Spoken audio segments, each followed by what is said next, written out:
I heard that you want to learn how to cook pasta. Let's do it. Okay, first order of business, you're going to need the biggest pot that you have in your house.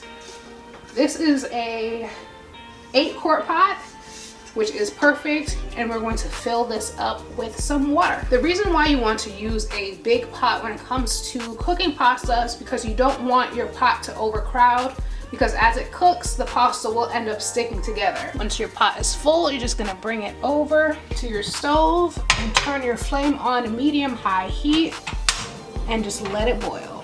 Now is when I also throw in a pinch of salt, one to help season the pasta and also to prevent the pasta from getting sticky while it cooks. Okay, as we wait for the water to boil, now would be the time for you to pick what kind of pasta you want to eat or make. I am using rotini pasta. Honestly, it doesn't matter the shape of the pasta that you choose. All the cooking is the same way. And usually on the side of the boxes, there is cooking instructions. This one says that we are to bring 4 quarts of water to a rolling boil. I personally don't count out 4 quarts. I just fill the biggest pot that I have in the house and bring that to a boil.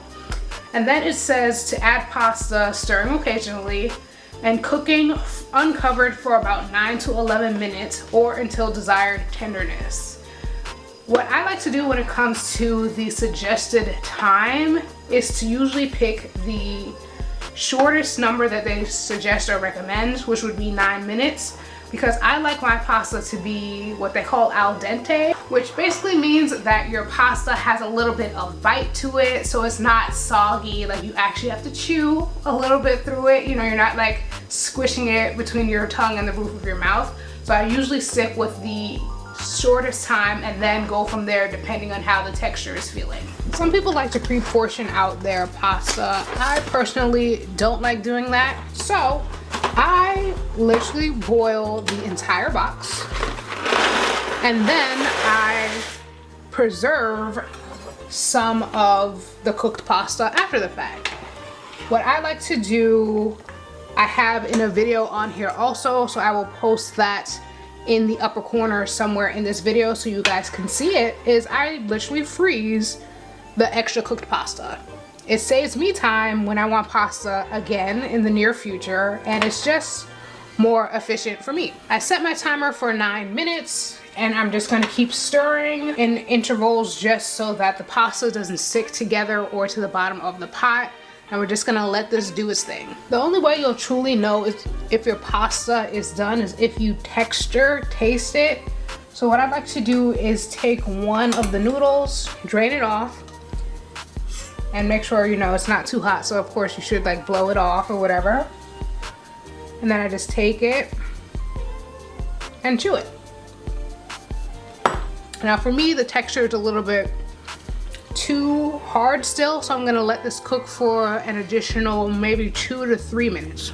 Going in for a second taste now, and if you are using or doing spaghetti or like linguine, something like that, you could use a set of tongs to pick out your noodle to get your texture taste on.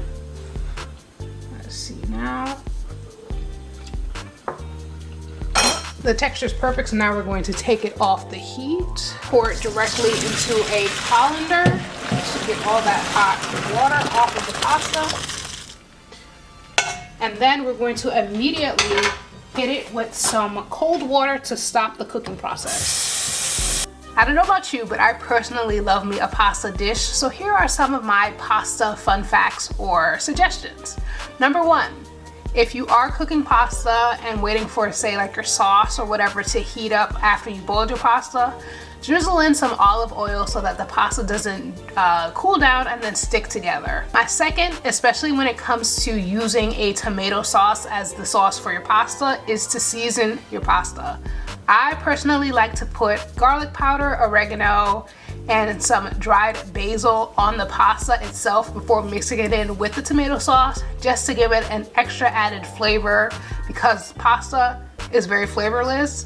So we just want to, you know, increase it. And 3, freeze your pasta. If you have extra pasta just sitting around in your fridge, you may as well freeze it, because you know it's just gonna go bad, expire, or spoil, and then you're gonna throw it out anyway. So preserve it.